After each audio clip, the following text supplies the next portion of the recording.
엘리사벳은요, 자신이 임신되었다는 것을 알고 숨어 지냈다고 되어 있습니다. 24절이에요. 숨어 지냈다. 5달 동안 숨어 지냈다.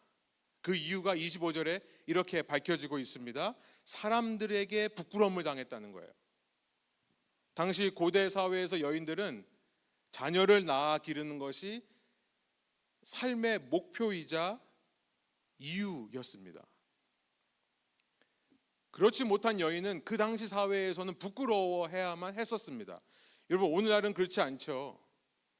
남자나 여자나 하나님이 주신 소명을 감당하는 삶을 사는 것입니다. 자녀를 못 낳아도 영적인 자녀들이 있어요. 내가 복음으로 낳은 사람들, 혹은 내가 자녀처럼 돌보기로 결단한 사람들은 우리가 얼마든지 만들 수 있지 않습니까? 학교에서 영어를 가르치는 선생이요, 그 아이들을 영적인 자녀라고 생각하고 영어를 가르친다면 그것이 하나님의 소명이죠. 그런데 당시 사회에서 엘리사벳 같은 사람들이 얼마나 무시받고 인정을 못 받았는지, 얼마나 그 상처가 심했으면 임신한 후에도 5달 동안 숨어 지내냐는 겁니다. 출산율이 낮던 사회였습니다. 임신을 해서도 출산한다 할 수 있다는 보장이 없던 사회 속에서 혹시나 하는 마음에 또 무슨 얘기를 들을지 모르니까 아예 출산하기 전까지는 아무도 안 만나고 숨어 지내고자 하는 마음이 충분히 이해가 됩니다. 여러분, 교회는요, 바로 이런 사람들이 와서 예수님을 만나고 회복되는 곳이라고 저는 믿습니다. 교회란요, 바로 이런 사람들끼리 와서 서로가 서로를 회복하도록 돕고 예수님을 만나도록 돕는 곳이라고 믿습니다. 교회란 이 장소가 아니에요. 바로 여러분들입니다. 여러분들이 서로 만날 때 여러분들의 대화와 삶의 이 교차되는 부분들 가운데서 저는 이런 놀라운 회복이 임하기를 소원합니다. 이렇게 마음에 상처받고 힘들었던 사람들이 여러분과 대화하면서 마음이 풀리고 변화받는 일들이요. 한편 본문은요, 또 하나의 여인을 소개하고 있습니다. 예수님을 임신한 처녀 마리아입니다. 하나님의 천사 가브리엘은요, 그 여인을 찾아와서 이렇게 말합니다만 28절 30절이에요. 기뻐하여라, 은혜를 입은 자야, 주님께서 그대와 함께 하신다. 두려워하지 말아라 마리아야, 그대는 하나님의 은혜를 입었다. 그런데도 불구하고 마리아는 이 임신 소식이 기쁨의 은혜의 소식이 아니라 저주처럼 들릴 수 있었을 것입니다. 왜냐하면 당시 유대인들의 사회에서 약혼 기간을 지내는 여인이 임신한 경우에는 간음죄에 해당되고, 간음죄는 돌로 쳐서 죽이게 되어 있기 때문에 그렇습니다. 처녀가 임신했다는 소식이 얼마나 두려운 소식인지 하나님의 사자 가브리엘은요, 계속해서 나타나서 계속해서 말씀으로 위로하려고 노력합니다. 이 상황은 기뻐할 상황이 맞아 라고 설명을 해줘요. 그러면서 이렇게 말합니다. 네가 임신한 그 아이는 32절 33절 위대하게 되고 더없이 높으신 분의 아들이고 주 하나님께서 그에게 조상 다윗의 왕위를 주실 것이다. 그는 영원히 야곱의 집을 다스리고 그의 나라는 무궁할 것이다. 이렇게 말합니다만, 그러나 그녀는 여전히 혼란스럽고 두려울 수밖에 없습니다. 그렇죠. 여러분, 우리는요, 진리를 아는 것만으로 모든 문제가 해결되지 않습니다. 진리를 아는 것은 중요해요. 그러나 인간은 지적인 동물, 이성적인 동물이면서 동시에 감정적인 동물이고요. 더 나아가 우리는 사회적 동물이에요.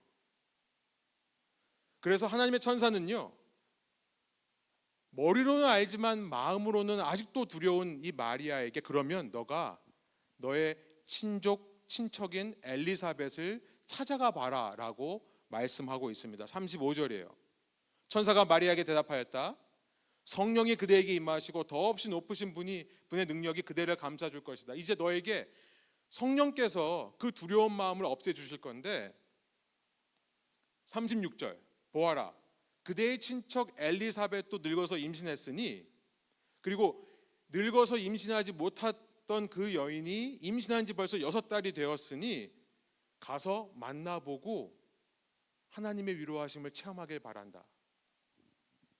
37절, 하나님께는 불가능한 일이 없다, 이런 얘기를 하고 있는 겁니다. 그래서 이 이야기를 들은 마리아가요, 39절에 보니까 그녀를 엘리사벳을 찾아가는데 그냥 가는 게 아니라 서둘러 갔다라고 돼 있어요. With haste. 본문은요, 그렇게 부끄러움 중에 혹은 상처 중에, 사람들로부터 받은 상처 중에 있는 여인 엘리사벳, 그리고 미래에 대한 걱정과 두려움에 사로잡혀 있는 여인 마리아, 이 둘이 만나 서로에게 위로와 힘이 되어주는 이야기를 그리고 있습니다.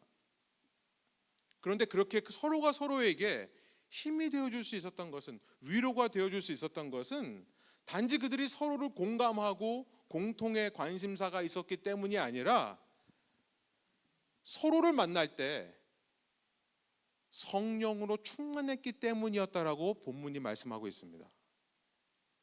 그렇게 서로가 서로에게 위로가 될 수 있었던 것은 서로가 서로 바라볼 때 성령으로 충만해졌기 때문이었던 것입니다.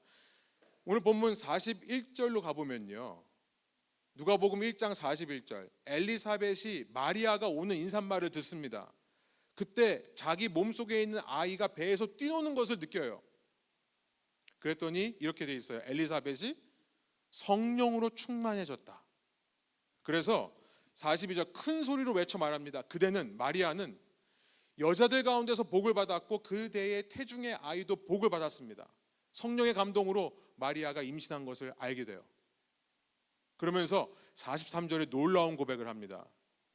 내 주님의 어머니께서 내게 오시다니 이것이 어찌 된 일입니까?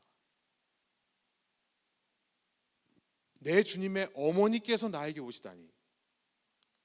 여러분, 지금 엘리사벳은 나이 많은 여인이라고 했습니다. 마리아는 아마도 10대의 소녀였을 거예요. 당시는 이 빠르면 10대 초반, 늦어도 10대 후반에는 결혼을 시켰습니다. 그런 사회예요. 그런데 나이가 지긋한 여인이 10대 소녀를 보면서 내 주의 어머니라고 얘기하는 장면인 거예요. 성령으로 충만했기 때문에 이런 일이 일어나지 않습니까? 상상해 보세요. 나이 드신 여인과 10대의 소녀가 서로가 서로에게 위로가 힘이 되어주는데 그들 둘 사이에는 성령을 빼놓고는 공통점이 없습니다. 그렇죠? 한 명은 임신을 하지 못해서 문제고요, 한 명은 임신해서 문제인 거예요. 근데 이 말을 들을 때 마리아도 성령이 충만해져요. 앞서 35절에서 가브리엘이 말한 대로요, 가브리엘 천사가 말한 대로 성령이 그대에게 임하실 것이다 말씀했잖아요. 그 엘리사벳의 말을 들을 때 마리아도 성령 충만해져서 나중에 이제 46절 47절을 보면요, 그 유명한 매그니피컷이라고 하는 위대한 찬송의 노래를 부르게 됩니다. 여러분, 이게 교회라는 생각이 들어요. 이것이 교회다. 슬라이드를 보여주시면 이것이야말로 진정한 수용이다. 두 여인 사이에 공통점이 하나도 없고 나이 많은 여인과 10대 소녀. 그런데 그 두 여인이 만나 한쪽은 오래된 상처와 부끄러움의 문제가 사라지게 되고 한쪽은 죽을 것 같은 두려움과 불안이 사라지는, 이런 일을 이루는 것이 어떻게 가능한가? 바로 성령의 임재로만 가능한 것이다라는 것을 우리가 깨닫는 것입니다. 그 두 사람이 성령 안에서 교제했기 때문에 그래요. 예수 그리스도가 두 사람의 매개체가 된 것입니다. 예수 그리스도가 두 사람의 공통의 관심사가 되고 만남의 목적과 내용이 된 거예요. 그래서 슬라이드를 보여주시면 진정한 교제는요, 진정한 수용은요, 성령 안에서 교제할 때만 가능하다는 것을 저는 말씀드리고 싶습니다. 저는 감히 이것이야말로 진정한 수용의 모습이다라고 생각합니다. 그리고 이것은 오직 예수 그리스도를 믿는 신앙인들에게서만 가능하다고 저는 믿습니다. 우리는요 함께 만나서 서로의 공통 관심사를 이야기할 수 있습니다. 서로 출산하는 이야기, 서로 자식 키우는 이야기, 대학 입시 관련 정보, 일자리나 혹은 money saving tips, money maximizing investment, 심지어 맛집이나 가볼 만한 여행지나 일자리, 이 맛집들, 여행지 추천들을 할 수 있고요. 그렇게 공유하면서 친해질 수 있습니다. 같이 취미 생활하고 운동하고 서로 대화하면서 베스트 프렌드가 될 수 있어요. 그러나 오직 교회에서만, 오직 예수님을 믿는 신앙인들끼리만 나눌 수 있는 더 깊은 교제가 있다는 것입니다. 그 교제는요 단지 우리의 인격과 인격이 만나는 인격적인 교류가 아니에요.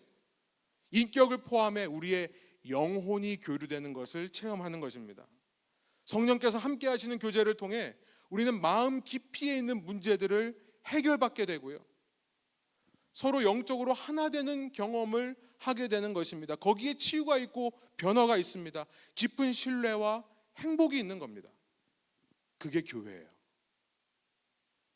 우리는요 가족 같은 교회를 꿈꾸고 있습니다. 가족 같은 교회가 되자 노력하고 있는데요, 가족과 같다는 것이 무엇인가? 바로 이런 경험을 하자는 겁니다. 교회가 가족 같다는 것은 그냥 서로 친해지고 서로 집에 젓가락 몇 개 있는지 서로가 서로를 알게 되는, 그렇게 잘 알고 지내는 것을 의미하지 않습니다. 그렇게 인간적으로 친해지는 것이 아니라 바로 성령 안에서 교류하게 되는 것을 말합니다. 예수님을 우리 가족의 첫째로 두고 이루어지는 하나님의 가족됨을 경험하는 것.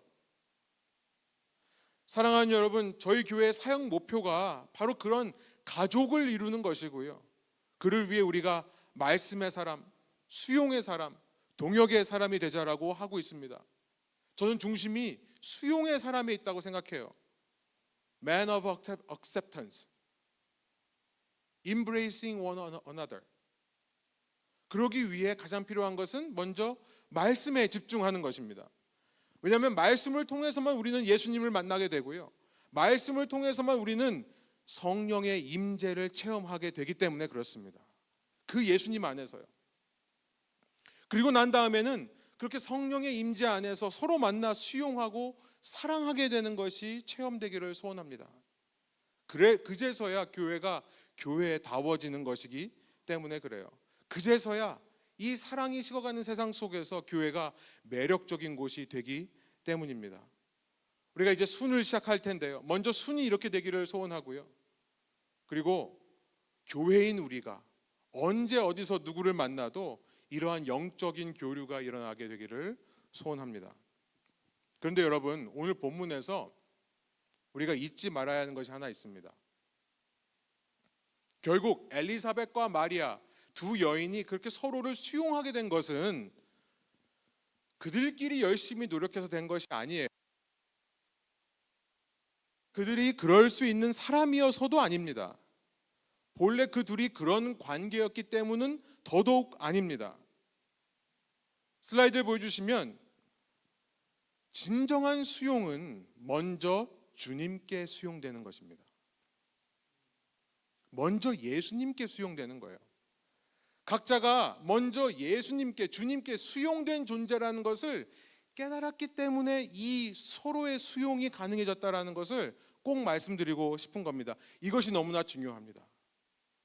우리가 읽은 본문의 시작인 25절로 다시 돌아가서요, 엘리사벳의 고백을 봅니다. 25절이에요. 그가 어떻게 얘기하는지 보세요. 주님께서 나를 돌아보셨다, 이렇게 얘기하고 있어요.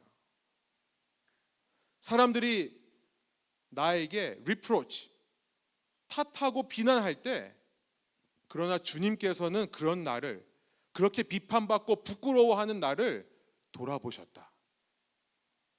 결국 엘리사벳이 자기를 찾아온 마리아를 향해 성령의 충만으로 그를 가리켜서 내 주의 어머니라고 말할 수 있었던 것은 그녀가 먼저 주님께서 자신을 수용해 주셨음을 깊이 깨닫고 체험했기 때문이 아니겠습니까? 그러니까 우리가 수용을 얘기할 때요, 우리가 서로에게 잘해주는 것을 얘기할 게 아니라 가장 먼저 누구의 수용을 이야기해야 하겠습니까? 가장 먼저 우리는 우리 각자를 수용해 주신 예수님의 수용을 이야기해야 되는 거예요. 다른 사람들은 다 나를 무시하고 조롱하지만, 그래서 자꾸만 나를 부끄러운 인생으로 만들지만, 뭔가 모자란 사람으로 만들지만, my reproach, 나를 비난하고 나에게 흠을 잡고 있지만, 그러나 주님께서는 그런 나를 돌아보셨다는 겁니다. 마리아 역시 마찬가지예요. 엘리사벳을 찾아갔을 때만 해도 그녀는 혼란스러웠을 것입니다. 두려움의 문제가 완전히 사라지지 않았을 거예요. 그러나 46절 오늘 본문에 보면요, 10대 소녀의 마음에 찬양이 샘솟게 됩니다. 그리고 자신의 마음이 구주 하나님을 좋아하고 기뻐하게 된 이유는 뭐냐면 47절, 엘리사벳의 말을 들으며 그 마리아의 마음속에 이런 확신이 들었기 때문에 그렇습니다. 48절이에요. 우리 한번 한 목소리로 읽어볼까요? 그가 이 여종의 비천함을 보살펴 주셨기 때문입니다. 이제부터는 모든 세대가 나를 행복하다 할 것입니다. For he has looked on the humble estate of his servant. 주님의 종인 내가 얼마나 비참한데, 그런데 그런 비참한 나를 주님께서 수용해 주셨다는 거예요. 어린 마리아가 연륜이 쌓인 엘리사벳의 말을 통해 주님께서 비천한 자신을, 낮은 자신을, 여전히 두려움과 불안의 문제에 시달리고 있는 자신을 보살펴 주시는 수용의 하나님이시라는 사실을 깨닫게 된 겁니다. 그 어린 소녀가요. 여러분, 마태복음 18장 23절부터 35절에요. 제가 너무나 좋아하는 예수님의 이야기가 있습니다. 예수님이 얼마나 말씀을 재밌게 잘하셨는지 몰라요. 10,000달란트 빚진 사람의 이야기예요. 저는 이 이야기야말로 복음이 무엇이고 복음을 아는 사람들이 어떻게 살아가야 되는지에 대해서 명확하게 이야기해 주는 이야기가 없다고 생각합니다. 정말 명확하게 얘기해 줘요. 어떤 사람이 10,000달란트 빚을 졌대요. 1달란트는요, 한 사람의 20년 연봉입니다. 잠이 좀 깨세요. 여러분, 10,000달란트면 20만 년 연봉이에요. 20만 년 연봉. 여러분, 연봉이 얼마인지 제가 잘 모르겠습니다만 계산해 보세요. 곱하기 20만 해보세요. 그게 10,000달란트입니다. 제가 얼마인지 계산해 달라고 챗 GPT한테 얘기했더니요, 챗 GPT가 이렇게 얘기해요. 하루 일당이 150불이라면 그러면 10,000달란트는 9 빌리언 달러스래요. 이게 얼마예요? 90억 달러. 얼마예요 도대체 이게? 쉽게 말하면 무슨 말씀을 하시는 겁니까? 10,000달란트 빚졌다는 것은 갚을 수 없는 빚이라는 거예요. 그 얘기입니다. 갚을 수 없는 빚이다. 왕은 자신에게 갚을 수 없는 빚을 지는 그 사람을 끌어오게 합니다. 그 사람이 갚겠다고 그래요. 거짓말이죠. 알고 있습니다. 나도 못 갚는다는 거 알아요. 왕도 알아요. 나도 알아요. 다 알아요. 그런데 그런 거짓말하는 사람을 왕이 왠지 모르겠는데 불쌍하게 생각해요. 그래서 놀라운 결정을 합니다. 그 빚을 없애준다라고 선언해버리는 거예요. 그 왕이 어떤 분이세요? 수용하는 분이신 거예요.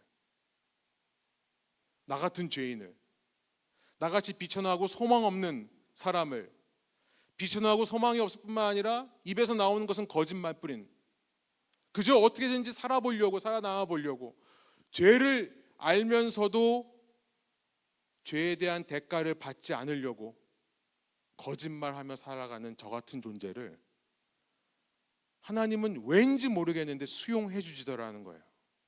빚을 탕감해 주시는 겁니다. 그런데 그런 사람이 빚을 탕감받고 나가면서 자기에게 100데나리온 빚진 사람을 만납니다. 100데나리온, 약 3, 4개월치 월급이에요. 결코 적은 숫자는 아닙니다. 3, 4개월 월급이라고 하면 큰 숫자예요, 그것도.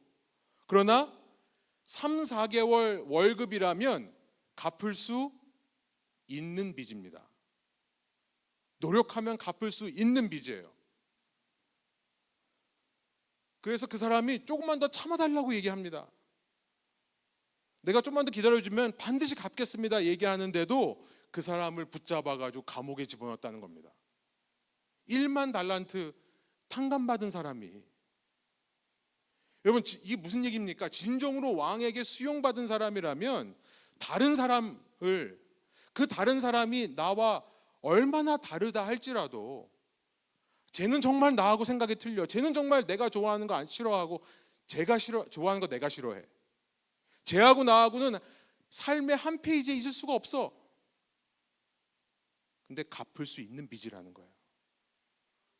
저 사람이 나한테 얼마나 상처를 많이 줬는데요, 내 마음을 얼마나 힘들게 했는데요, 난 용서 못해요. 그러나 갚을 수 있는 빚이라는 거예요. 그 사람이 어떤 사람이라 할지라도 왕에게 수용받은 사람이라면 그 사람을 수용할 수 있어야 된다라는 그런 이야기이신 겁니다. 이것이 어떻게 가능할까요? 결국 우리가 서로가 서로를 수용할 수 있는 그 사랑은요, 내 사랑이 아니기 때문에 그래요. 내가 만들어내는 사랑이 아닙니다. 그것은 예수님의 사랑으로 사랑하는 겁니다. 예수님의 사랑으로 사랑하는 게 뭘까요? 쉽게 얘기하면 이겁니다. 나를 향한 예수님의 사랑을 생각하면서 사랑하는 거예요. 그게 예수님의 사랑으로 사랑하는 겁니다.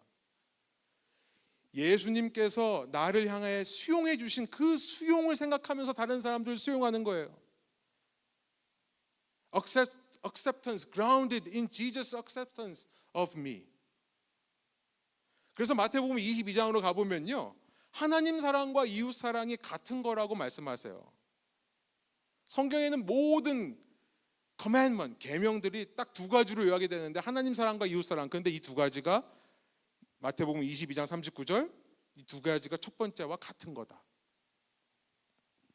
그리고 나서 요한복음 13장 34절 35절 아까 읽어봤습니다만, 또 요한복음 15장 12절에서 그래서 이 두 가지를 하나님 사랑과 이웃 사랑이 같은 것이기 때문에 예수님은 하나의 계명으로 정리해 주세요. 요한복음 15장 12절입니다. 우리 한번 한 목소리로 읽어볼까요? 내 계명은 이것이다. 내가 너희를 사랑한 것과 같이 너희도 서로 사랑하여라. 무슨 말입니까? 너희가 내 사랑을 느꼈다면, 나의 수용을 경험했다면 너희도 그 사랑으로 사랑해. 똑같이 사랑해. 나처럼 사랑해. 저는요, 오늘 이번 주에 말씀을 준비하면서 이런 생각이 들었어요. 이 시대에 교회와 신앙인들에게 좀 힘이 빠져 있는 거 아닌가, 뭔가 나사가 하나 빠져 있는 게 아닌가 생각이 들었습니다. 예전에는 교회가 즐거웠어요. 예전에는 교회에서 열심히 봉사했습니다. 예전에는 교회가 자랑거리였어요. 예전에는 신앙인들과 만나서 교제하며 만나는 것 자체가 즐겁고 신났는데 어느 순간부터 그게 다 사라진 것 같다고 느껴지는 겁니다. 그런 식어버린 열정, 두려운 헌신한다고 하면 뭘 맡길지 모르겠어요. 이제는 잃어버린 첫사랑, 이런 것이 어쩌면 영적 팬데믹이 되어버린 시대가 아닌가. 그런데 저는요, 그런 생각을 하다가 예수님께서 저에게 한 가지만 물어보세요. 그 음성을 들었습니다.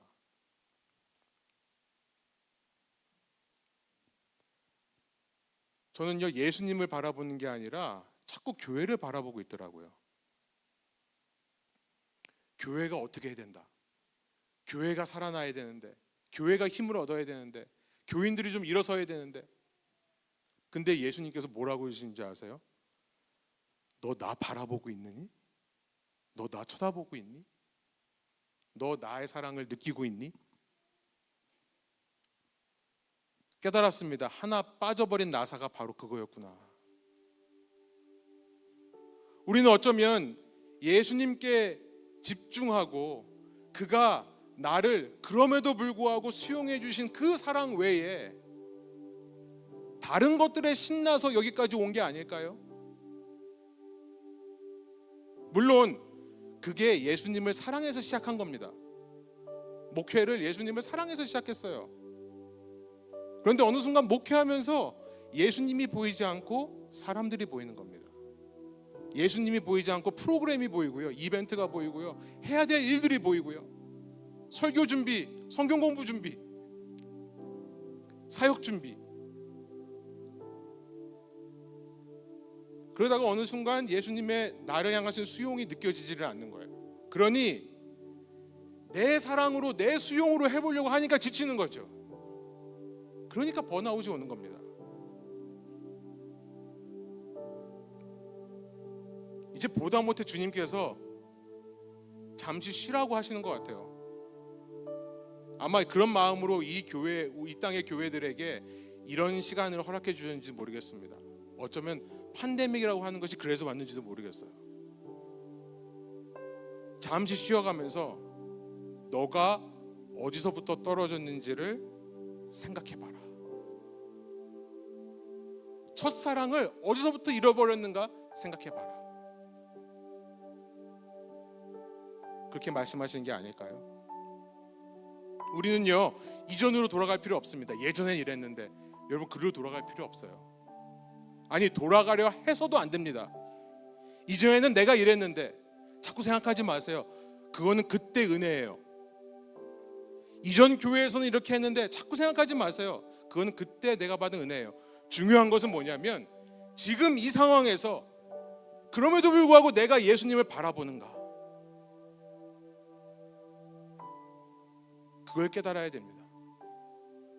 그리고 그 예수님을 바라보며 느끼는 사랑으로 우리가 서로에게 대하는 겁니다. 그 예수님을 사랑하면서 그 사랑을 생각하며 사람들을 사랑하고 그 예수님의 수용을 생각하며 사람들을 수용하려 노력하는 것입니다. 이제부터 우리가 다시 그 가장 중요한 일을 회복해야 될 때인 줄로 믿습니다. 대강절 셋째 주일 우리가 예수님을 기다리면서 해야 되는 일은 너무나 당연하지만 하지 못했던, 어쩌면 하는 법을 사람에 치여 일들에 치여 잃어버렸던 예수님만을 깊이 바라보는 일일 것입니다. 그때 그의 나를 향한 수용과 사랑이 나를 지배하게 될 거고요. 그래서 우리가 서로를 수용하고 사랑할 수 있게 되는 것입니다.